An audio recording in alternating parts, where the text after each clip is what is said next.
Hey everyone, welcome back to My Home is Special. This is Keith, and we're about to get into Ghana, the first recap of our third trip. Before we get started, I have a favor to ask. If you like the podcast, please share it with a friend or two and leave a rating on whatever platform you're listening to it on. After this episode, we have 5 more from our travels and then a pretty exciting concept to keep it going throughout the rest of the year and beyond. Also, a quick note about the length of the episodes. I try to keep the interviews between 20 and 25 minutes and the recaps around 30 minutes. I like to call them breakfast length. Some of them run a little bit long like this one. However, in this episode, I reconnect with Kwame from the original interview, and we have a special guest join us for the story segment. She had so much great stuff to share that I didn't want to leave any of it out. I hope you enjoy it.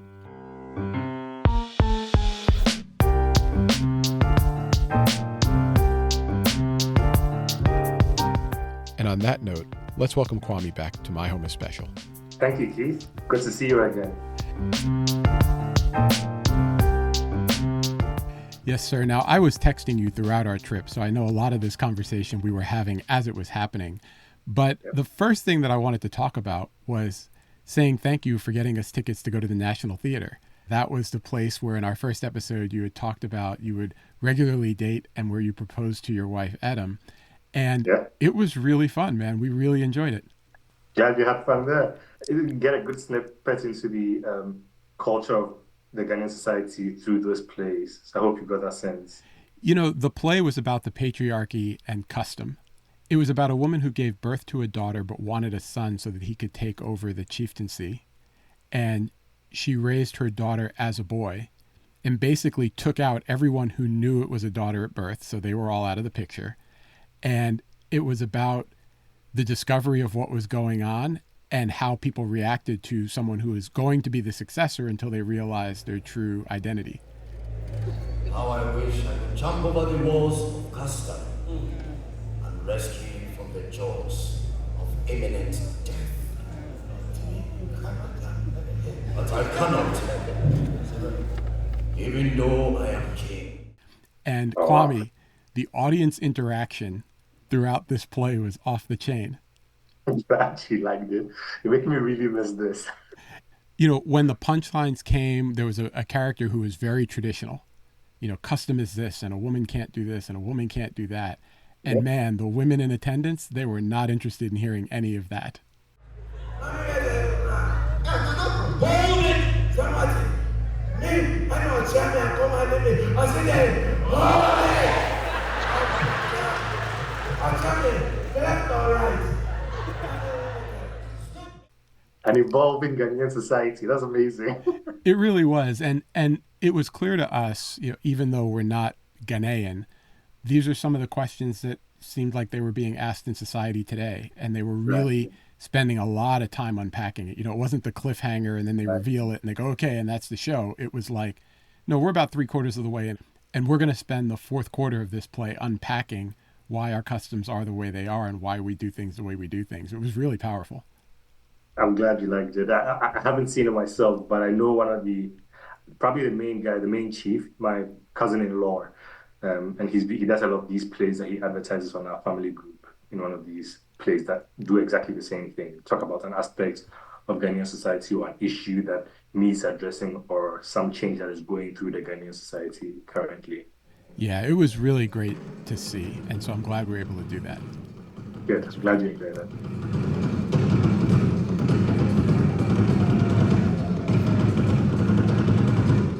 Now, as I said earlier, I was texting you throughout the trip, but the food was absolutely insane, like right from day one. Each part of the world has their specific flavors and spices, and the flavors in Ghana were just outstanding. I opened with some red, which you didn't mention to me at all. How would you describe that for people listening? I probably described it to you, but I didn't call it red because red is a very local term. So it's fried plantains served with black-eyed beans that is being cooked in either palm oil or regular oil and bean stew. And you can have that without meat because beans is very protein rich, or with meat or fish. I particularly like it with fish. And if you want the icing on the cake, you have it with gari, which is grated cassava that has been sun-dried, and then it becomes like a couscous style meal that you add a little bit of water to, and you add to the beans. Phenomenal. Man, I had it the first day and then proceeded to order it. I think the next 3 or 4 days we were there, I had it at least half of the time we were there. But the acheke and the kelewele, I've never had seasoned, like spiced sweet plantains before. And again, that was another one of those things where I had it once and then ordered it every day that we remained in the country. This is what I wanted you to experience. I'm glad you did that. Well, we're big plantain fans, and it's almost like dessert. They're so sweet. And so you end up having dessert with breakfast, lunch, and dinner. But the food was really great, and we ate well every day there. It was also very vegan friendly because, as you mentioned, you can have beans as your protein. There was a couple things with tofu, but the vegetables, the plantains, the rice, Yes. it was just absolutely outstanding at every stop. So thank you for that. Great.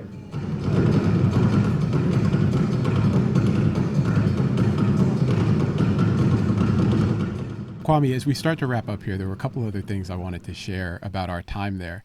We did go visit the brewery that Adam said she grew up on. Good. We took an Uber out there, and he kind of looked at us like, why are you going to this brewery? Because it was in the middle of nowhere, basically. It was a much quieter part of the city. Like, Accra is very busy and chaotic, and when you get out by the factory, it's just more industrial, so it's a little quieter. There's not a lot of people around. There's not a lot of vendors. So that part of Accra used to be the heart of Accra, and it used to be super busy back in the day. But a lot of people have moved more towards central Accra, towards the airport area, which you notice is a lot more busy.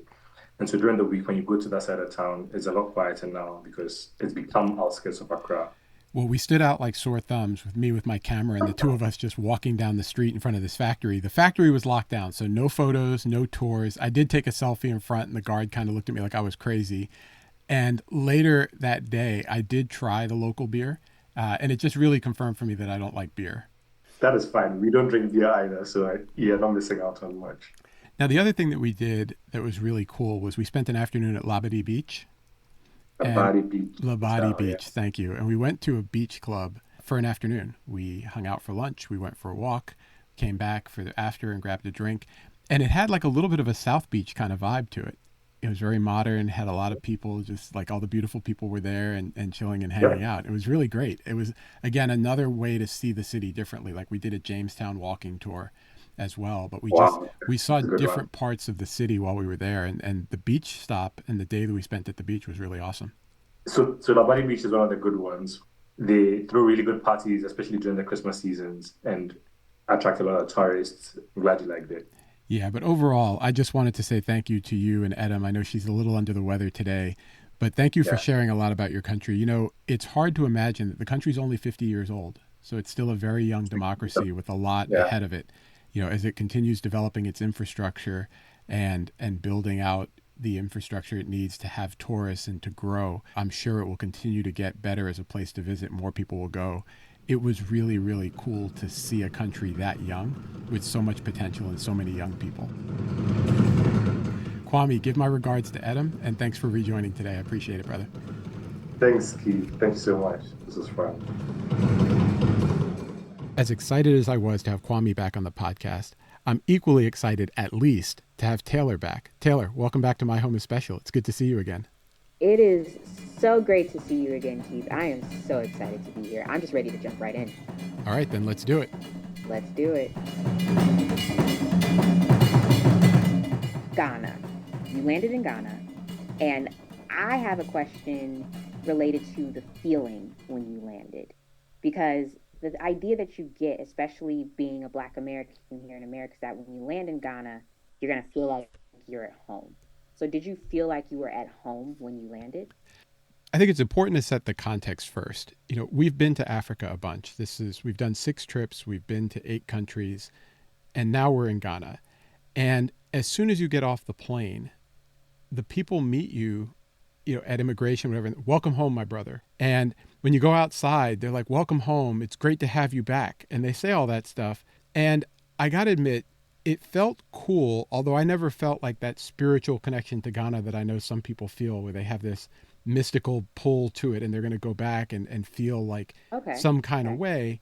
But what I did notice is that the longer we were there, the more opportunities I had to meet people that honestly, I think they were preying on some of the insecurities of Black Americans about our identity.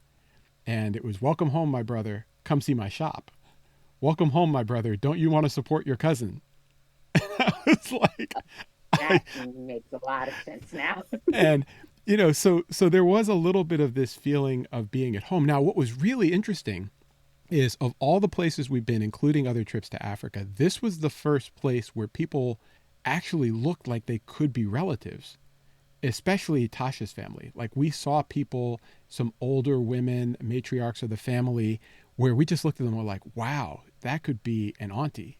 Like they resembled us in a way that, like, you kind of stopped and looked and did a double take and was like, wait a minute, is that such and such from back in the day? And we did experience that a little bit while we were there, which was really interesting.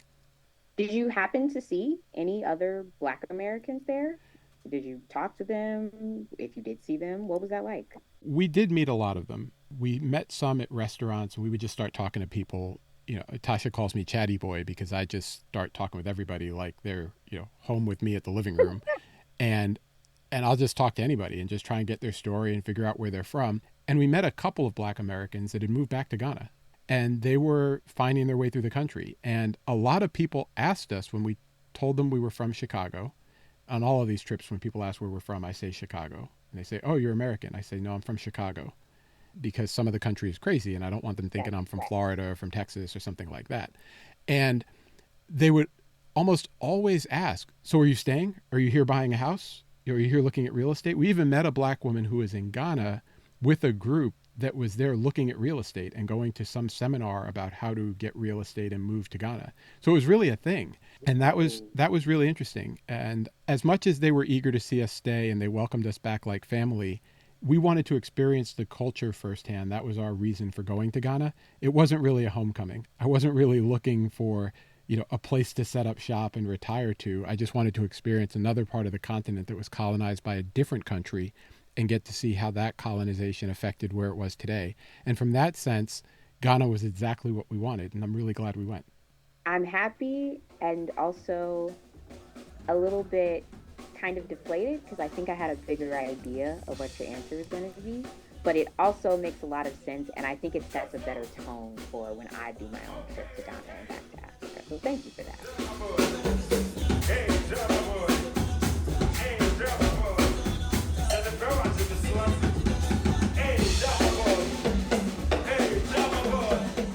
One thing that is kind of a pattern now is that you're always going to explore the historical kind of background of the country that you're in. So I'm really hoping that you saw some history, like we hope, and that you can really talk to us about, because I know there's such a deep, rich history in Ghana, and I'm really excited to hear about your experience, what you learned from it. When we landed in Ghana, we actually went to a city called Elmina and Cape Coast, which is about a 2 or 3 hour drive from Accra. So we actually landed in the morning and then drove the rest of the morning to our first stop. And Cape Coast and Elmina are probably the most famous because they have some of the old slave castles there. And it was really fascinating to do the tours in those castles. We'd been to several before and in other places, but to see the governor's quarters upstairs, like literally a penthouse suite with multiple rooms, but a back staircase so he can get down to the dungeon and pick out the female slave that he wanted to sneak up to his quarters. Beneath the governor's quarters are where all the people, the soldiers and the garrison, so to speak, was living. And there's a church on that floor. But then you go down, and underneath the church are the dungeons, where they would have these tiny rooms where they would keep hundreds of people in terrible conditions in the heat, without any sanitation, oftentimes without food, and just be tortured, like directly underneath the church. Like you can literally be in these dungeons where all kinds of horror and atrocities were happening and hear people singing during church service upstairs. And that part of the history, it's unfathomable. And I've seen that elsewhere, but here they had excavated some of the dungeons, but some of them they left them, I'll say, unexcavated. And it looked like instead of a cobblestone floor, there was dirt on the floor. But what it was, decades of just packed human waste and stuff like that had just been packed down because of all the people that were living in there without any sanitary conditions at all. And they left some of it so that you can get a sense of how awful it was. But to just walk those spots and experience that was just really, really difficult. To hear it I think many of us have seen the pictures and know a little bit of information. Like I knew about the floors being packed with human waste, but I think to hear you actually detail it in this way, like the church part, is harrowing to me. That really hits home, and I'm sure that a lot of the historical sites maybe center around this history, or do they talk more about more modern history? The slave castles were an important stop for me as somebody who studied the slave trade and slavery in the U.S. a lot, with a lot of books on my shelf and a lot of classes back in the day. Those two stops were really important to me, as were some of the forts and other historical sites. The guides were telling the history in a way that was emotional for a lot of people, and to go through the door of no return. And they actually put a sign up on the other side and call it the door of return, because they made it a point to say, in the past, you would go through this door and that was it. You could not come back. But times have changed and now we can go back.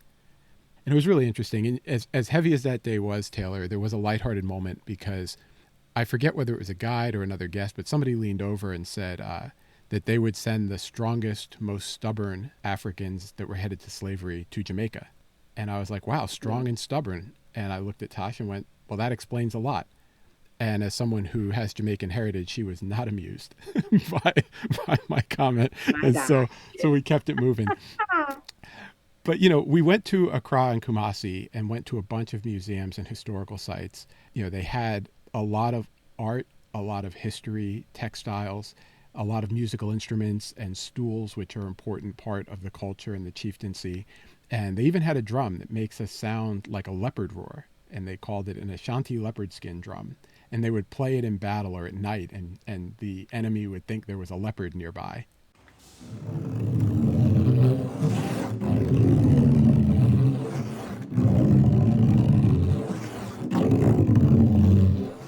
That actually sounds really cool. It was, but the country does have, in my mind, a tricky history. You know, Kwame Nkrumah is revered almost like a saint in the black community because of his work as a Pan-African. But when you're there and you read and you're here and you read, you realize that while he was the first elected president, he also ended up kind of behaving like a dictator, and in the end was president for life, which is not ideal. And I felt the same way when we were in Rwanda. You know, Rwanda had a lot of things going for it when we visited, and Paul Kagame has done amazing things. The country was spotless in the countryside, in the city. But I think we're going on, I don't know, 2 decades or so, and Paul Kagame is still president. And he's basically like a dictator. And so there's this complicated history, like so many political leaders, that has to be kept in mind when you think about Ghana or Kwame Nkrumah. Wow, I think of the idea that many of our heroes are human beings and they are not perfect and they do things sometimes that can really change our viewpoint of their heroism. And I Exactly. think that is a strong example right there. It's not disqualifying, but to understand the person and understand their impact, you have to understand all aspects of their character, flaws and all. And we got a chance to do some of that while we were there, and some of that when we got back and read a little bit more. Was there any other history or anything else that you were able to cover? Because I know it's so rich and there's so much to talk about. So, was there anything else that you really want to share about the history of Ghana? There was a lot that we saw, and there was a lot of history in Ghana. The other two things that I would quickly mention, we went to the W.E. Du Bois home on the day it was supposed to be open, and it was closed, and then we went back and it was actually open. It was really neatly set up. It's the house that he lived in, and they had put a lot of his books and a lot of his personal effects on display the way they had them, with a lot of photos. And I've read several of his books. I have, I think, 2 or 3 books of his speeches on my bookshelf that I've read. That was a really cool stop for me. And then there were just a lot of other museums. You know, there were Ashanti museums, the Ghanaian museums, the art museums, etc. And one of the craziest things we saw, Taylor, was at one of the museums in Kumasi, they had some old Ashanti and Ghanaian artifacts in the museum where they belonged in the former Ashanti kingdom. But the sign on the exhibit said that these 3 artifacts are on loan from the British Museum for 3 years. And I looked at the guy and said, wait, aren't these Ashanti artifacts? He said, yes, they took them. And when we asked for them back, they said they'd loan them to us. So we were there during the 3-year loan period. But I just thought that was fascinating, that they would acknowledge that these are where they belong, but they weren't going to give them back. They would only loan them. I thought it was funny as hell. If on loan, if that is not a colonizing, okay. Yeah, Thank you. we'll just leave it at that, Taylor. Just leave it at that.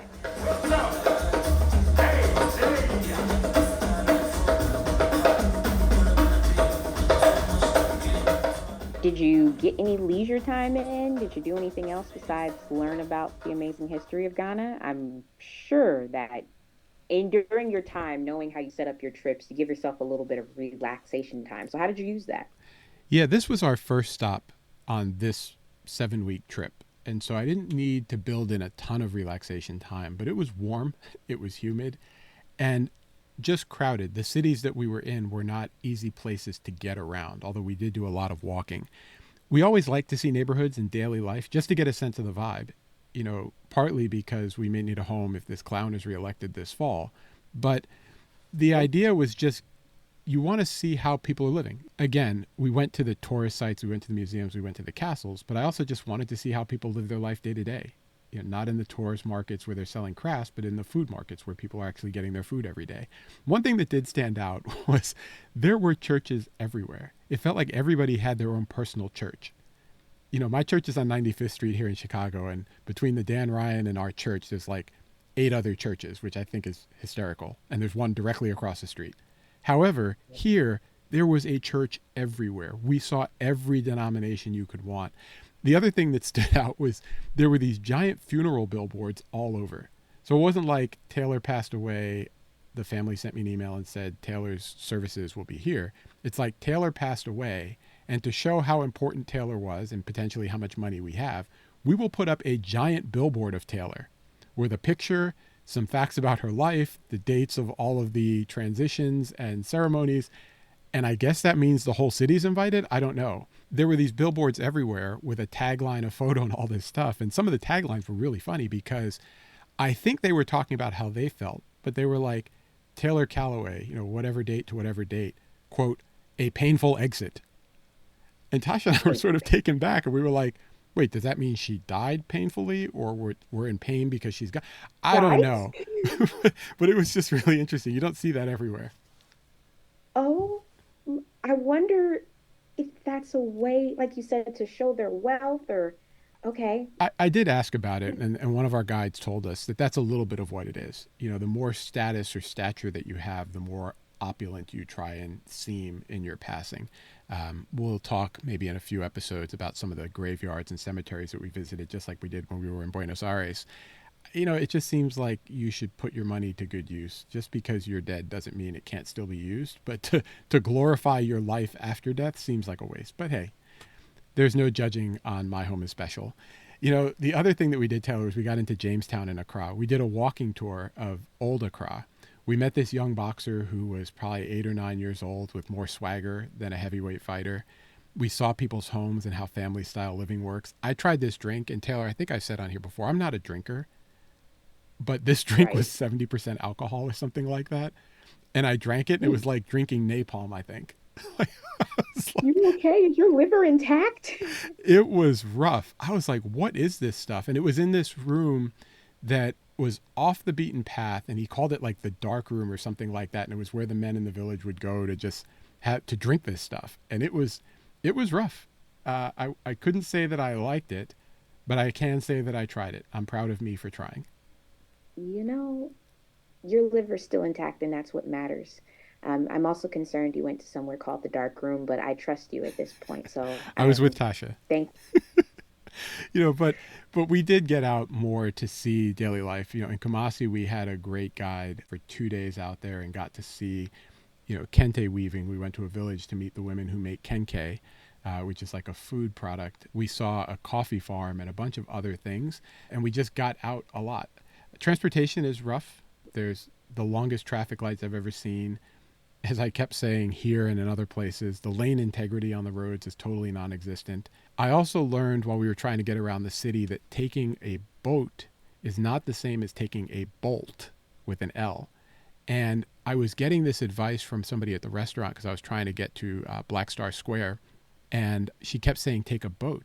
And I'm like, a boat? But where would I catch a boat and how would it take me there? And she's like, no, you just catch the boat here. And I'm like, there's a little canal like a block away. And I was just so confused because like at no point did I think ferries or boats were a thing. And I realized that Bolt, B-O-L-T, is a local version of Uber. And she was telling me to take a car, and I was out back looking for a damn boat. Oh.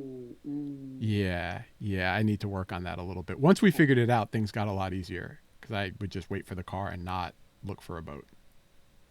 You didn't have to paddle your way to where you were going. Taylor, I tell you.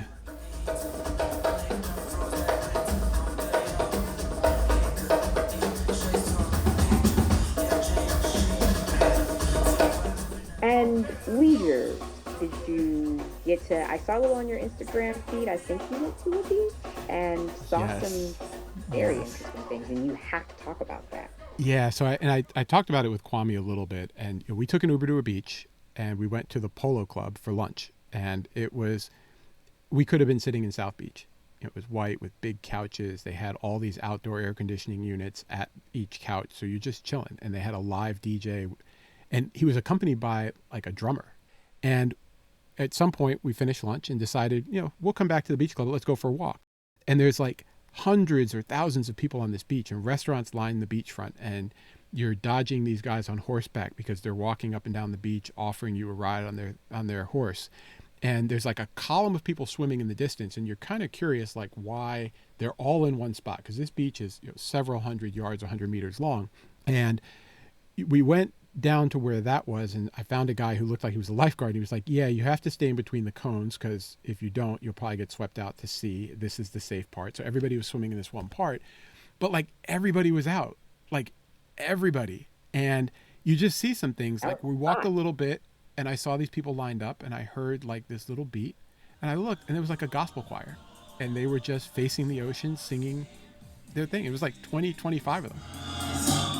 And I stopped and just listened for a little while, and I took a few photos, but it was just dope. Like, you're like, I'm in Ghana, the sun is shining, people are laughing and smiling, and they're just praising the Lord, like here on this beach. And then you walk a little bit further, and we see this woman. Tasha goes, wait, what's that? And most people go to the beach with their dog and let their dog run wild, and we saw that, and it drives us crazy, put it on a leash. But this woman had a monkey, Taylor. She was just walking with her kid, her family, and their pet monkey. And she's, in her hijab, and she's walking along the beach, and the monkey's sort of climbing up her back and over her shoulder. And we're just like, oh, okay, we're going to do that now.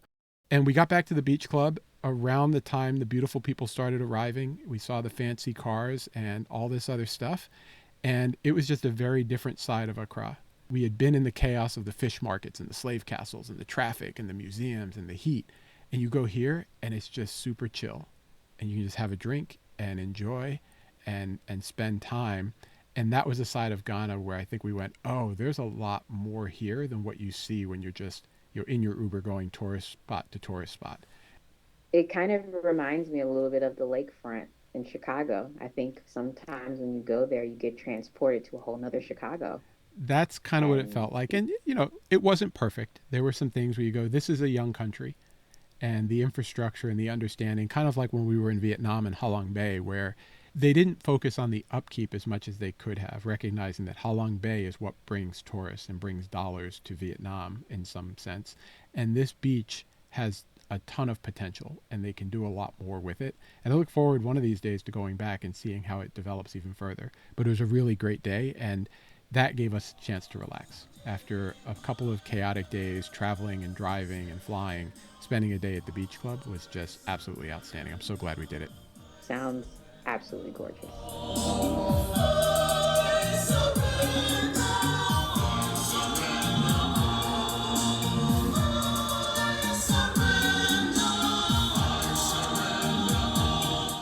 Keith, we're storytellers, and we always love a good story, especially when it is related to something as beautiful and I think as so important to history and culture as Ghana is. So I must know, what is the amazing story I'm going to hear today about Ghana?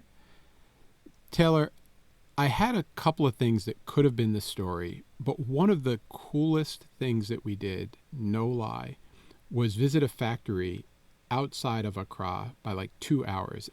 And I wanted to tell the story of that day, but I felt like it was important to tell the story of that factory. And my friend Paloma, who is one of the co-founders of Ethical Apparel Africa, was somebody that I wanted to have join us, but she's actually traveling right now and the timing didn't work. But I really felt that nobody could tell the story better than her.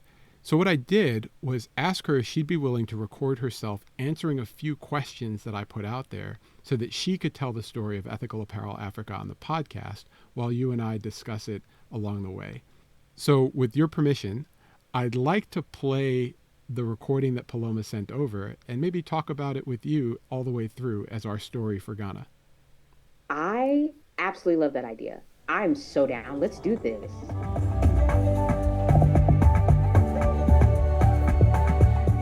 The first thing that I asked Paloma to do, like I do with every guest on the interview episodes, is introduce themselves and tell a little bit about how we know each other. So let's hear what Paloma said there.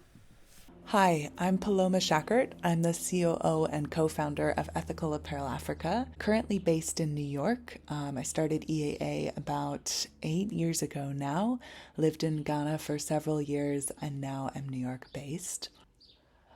I know Keith through Bain. I was a consultant at Bain for several years, both in New York and in Chicago. We actually didn't meet each other while I was at Bain, or didn't know each other well, but reconnected several years later and actually met up in Paris for an afternoon after being put in touch again by Syed, who I understand has also been a guest on the podcast and who is a very, very close friend who I met while we were both working at Bain on a case in the middle of nowhere in Florida.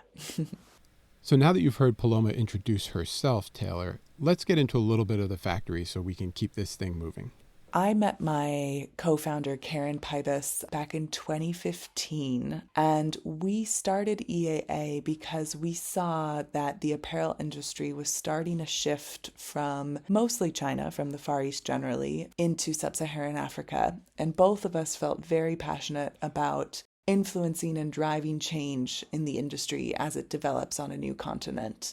My background is in consulting and management consulting at Bain and more on the kind of strategy, finance, investment, business ops side. But my driving force for founding EAA is all around women's economic empowerment. It's critical to me in terms of who I am and how I grew up and in my family, women working and being able to self-determine and have economic power has been reinforced for me at many different points in my life, from being a young person accompanying my grandmother who was working in communities in northern Mexico with maquiladores, the factories there, to later when I was 15, 16 years old, going on global service learning trips to the Dominican Republic and getting to help out women's microfinance groups in villages that we were homestaying in there. And then much later on, having experiences in West Africa that were more focused on women's microfinance and microsavings initiatives. So I came out of all of those experiences very passionate about trying to provide opportunities for women to access economic power in developing countries.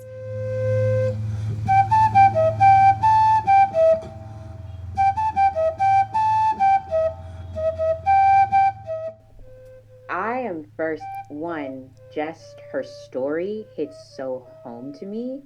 And I think it does because a lot of us, especially as young women, we're connected to the understanding of the economic power that women have and don't have in a lot of instances through our grandmothers and just hearing their stories. And I think that is such an amazing story and reasoning to build something this beautiful. It was really neat. You know, the origin story is something that I wanted to capture on here. And she mentioned in her introduction that we caught up in Paris, and it was because I knew she was there and I had an evening free. And like she said, we really didn't know each other, but I just said, hey, let's catch up. And she was like, sure. So we grabbed dinner out there and we talked, and she had told me about this thing that she was doing. And the passion that she had when she talked about it was unreal. And fast forward 6, 7 years later, when I mentioned I was going to Ghana, Syed said, well, have you talked with Paloma? And I reached out to her because I thought she might actually be in Ghana, and she wasn't. But she said, well, you should go visit the factory. And the opportunity to do that, knowing this story, and she sent me a YouTube video on the whole story, and I'll include a link in the show notes, that the opportunity to go visit the factory was hands down like our top priority when we were out there. and we did. And before I go rambling on, Taylor, why don't we get back to Paloma? Sounds good. While I was at Bain, I spent a lot of time researching what types of industries and opportunities from a markets perspective could provide that in sub-Saharan Africa. And the very obvious answer becomes apparel. It employs 60 million people globally, or even more now. 70% of those people are women. But often the industry has a status quo of women are only on sewing machines on the production floor in floor worker positions, and it's all male management, and working conditions are unsafe, precarious, unfair. And of course, there's all of the exposés about sweatshop conditions, Rana Plaza, terrible factory collapses, people putting their lives at risk just because they want an opportunity to make a living and provide for their families.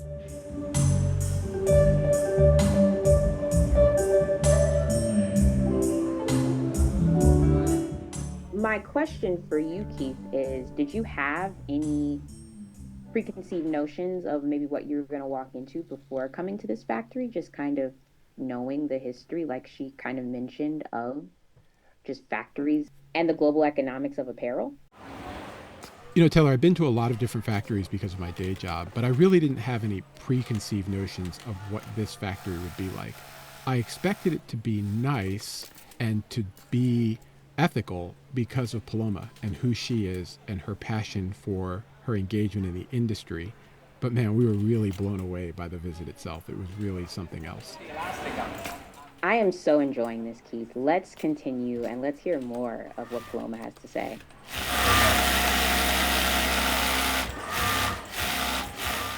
The question of how the apparel industry develops as it shifts to a new location, to me, is just so critical because it's both a huge risk and a huge opportunity. I left Bain, long story short, to explore a short-term opportunity to look at the industry in Ghana, and through that met my now business partner, Karen, who comes more from the industry side. She was at Walmart for 20 years at their equivalent in the UK, George Clothing. And she ended up starting and running their Bangladesh operation for George and growing that to 300 million plus in exports. So huge industry and ops experience. And she was coming at this from wanting to move the industry in a more ethical direction and feeling frustrated with how difficult that was to do at a huge firm. So we found each other in Ghana and just saw a tremendous kind of moment in time opportunity to do things differently, to lay the groundwork for how the industry was set to develop in West Africa, which offers U.S. brands huge opportunity from a perspective of duty savings. It's up to a 40% advantage under something called the African Growth and Opportunity Act, which allows clothing that's manufactured in West Africa to enter the U.S. duty-free. So that alone is huge. And then on top of that, there's a big logistics advantage of being able to cross directly from Ghana to the east coast of the U.S. in as little as 16 days. So all of the fundamental building blocks for a very successful industry were there, including relatively low cost of living. So an opportunity to pay living wages and to really pay people well while still remaining highly competitive on the global market. That's what we seized upon and why we decided to start Ethical Apparel Africa. It's just all the macro conditions were there. And then on the micro level, what we found in Ghana specifically were these women factory owners who really cared so deeply about their communities, about their people, who were in it for all the right reasons and had so much values alignment with what Karen and I were looking to build. So we started the business to support them and help them make the leap from local market to export. Very interestingly, one of the reasons that the local market is not enough to sustain or help to grow significant employment in the apparel manufacturing sector locally in sub-Saharan Africa is because the market is flooded with secondhand clothes. I think the statistic is that Ghana receives 15 containers of secondhand clothes every single week, and half of that ends up in landfills, so environmentally it's terrible, and the other half is sold on the local market to people, which really depresses the local apparel manufacturing industry. That means that in order to grow an industry, you immediately have to make the leap to export, which is very technically difficult because it comes with high standards and compliance requirements that are difficult to achieve from the get-go.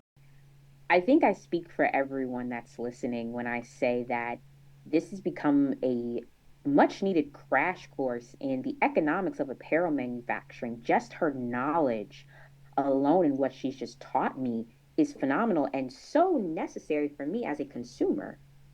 Wow, I'm floored right now. It was really neat to hear her describe this because you kind of lose track of the fact that I would say it's a social enterprise. She's not running it as a nonprofit. She's running it, I believe, as a for-profit company, but in an ethical way. And what's really neat is to hear her talk, and most of our listeners can't hear it, but she's using a lot of the skills that we use in our day job at Bain. And she's not just following her heart, she's following her heart and the data and the economic modeling that she's doing to pick a location and pick an industry and do it in a way that's ethical, which is really fascinating because it is possible to do. It's not easy to do, but she's making a huge difference, and her organization is making a huge difference in the lives of a lot of people because she's bringing the rigor to make the business case that's needed to make this thing successful. I want to let her keep going here because she says a lot of really great things that I'm eager for people to hear. A big part of the business in the early years was just getting enough traction to convince brands to place orders and go on a journey with us. We then had a huge amount of interest in the years right leading up to the pandemic, and were able to make the decision to invest in a factory ourselves. And we made that decision because we had so much demand on the part of US brands that we weren't able to scale capacity of factories that we didn't own quickly enough to meet that demand and to really show what was required from an international manufacturing standpoint, including to be able to help the smaller factories to kind of see that path and to show and not tell as we were helping them along that journey. So we invested to acquire the factory Ma Grace that Keith visited and closed that investment in 2021. And we quickly grew the factory from 40 to over 500 people in a town called Koforidua, which is kind of a semi-rural area. Employment in that town is below 15%, 1.5 formal employment. So that the need in terms of just economic drivers for that community was very acute, and in particular for women. So we're quite proud of now being the largest employer by far in the area. And we certainly don't have any issues in terms of getting plenty of people who are very excited to access the jobs that we're creating. So it's been really a privilege to be part of that community, to be able to invest more and more over time in our people and our workforce. Taylor, when we arrived, they came out, welcomed us. It was really great. And we spent several hours at this factory sort of getting the full background. They had a video, they had interviews that they had done with different employees. And then we did a tour of the grounds and got to meet some of the workers and see all of the things that they're providing and doing there. What was really neat, that was the guy who spent so much time explaining the history and introducing us to the operations and the people, at one point needed to make a phone call and couldn't because he had his phone plugged into the intercom system in the factory, and they were using that to play music while everybody was working. And so you sort of hear this buzz of the machines, and the music that I've been playing as Paloma's been talking is actually some of the music that they were playing in the factory while we were visiting. And it was just really cool. Like, people were just getting their work done and chilling, and the vibes were great. And they all seemed happy. They all seemed happy to be working there, which was really awesome. I want to work at that factory. That sounds fun. So let's actually hear what Paloma says about working at the factory. I could talk for a really long time about everything that we do from the perspective of workforce well-being and investing in people. But in brief, we are working hard on paying living wages and on, frankly, understanding what a living wage is for that local community, which is actually not a straightforward question. So we've done a lot of work on this with the Ethical Trading Initiative and others. Compensation, of course, comes first. And then within that compensation, we structure a lot of opportunities for people to increase their comp over time, from upskilling and skill grade bonuses to incentives, attendance and transport bonuses. There's a lot that we do in terms of skill upgrading specifically for women as well. So we have a real gender equity focus within that, and focusing on women being able to take on non-traditional roles like in cutting or digital technology or pattern making that traditionally would be filled by men, but really flipping the script there. We provide extensive benefits, from meals to health education to actually health provision with on-site nursing care, to a lot of different kinds of what we call empowerment programs. So whether that's malaria prevention, leadership training, breast cancer awareness days, etc. We always have different things going on. And then we're very focused as well on worker voice. So the kind of intangible of what does it mean to create a best place to work where everyone really feels engaged, and I would even go so far as to say inspired to come to work every day, to be part of a community, to build something together, and to feel like they matter within that. We have a very robust workers committee that we meet with as owners of the factory at least quarterly, that is democratically elected and that represents what workers are wanting to see and change in the factory, matters big to small. And we also are actively engaged with actually the Levi Strauss Foundation and the Harvard Chan School of Public Health to measure how workers feel coming to work every day. It's a very engaged process, and we're pretty proud of the fact that 94% of people say that they're proud of the work that they do. And we have also I believe it's 88% job satisfaction rating. So Taylor, as we were getting our talk, we were hearing a little bit of what Paloma mentioned, but in much more detail. And things like cancer screenings and health education, you kind of take for granted here. But they had situations where they were told, well, most people don't do screenings because they can't access the healthcare they need anyway. So it's better almost to not know and just keep working. And we heard about some of the women who in the screenings found issues. And the factory stepped up and made sure that they had the right follow-ups and the right follow-up care and the time away to get the care that they needed to really take care of them. And to me, that's really powerful to see what they're doing in this community, because they're not just, you come spend some time, make some stuff, we'll sell the stuff and pay you a wage. They're really making sure that they can take care of their employees in sort of a 360 kind of way. In fact, while we were there, they had just finished building this new facility out of, I think, 4 or 6 shipping containers that was this giant cafeteria, because they provide lunch every day to make sure that people are getting a nutritious meal while they're working. And it's just, again, a good example of you can do good and do well at the same time. And Paloma and the team are certainly proving that. And I'm sure they're seeing the benefits of investing into their workers' community. It was really cool. And, we're running a little bit long here. I could go on and on because it was probably one of the coolest things we did in Ghana. It was totally unexpected. It's not a tourist attraction. It's just something where you say, wow, there's some really good people in the world. And Paloma and her co-founder and her team are really doing great things and making a difference. And with that, why don't we close out with the last thing that Paloma shared with me?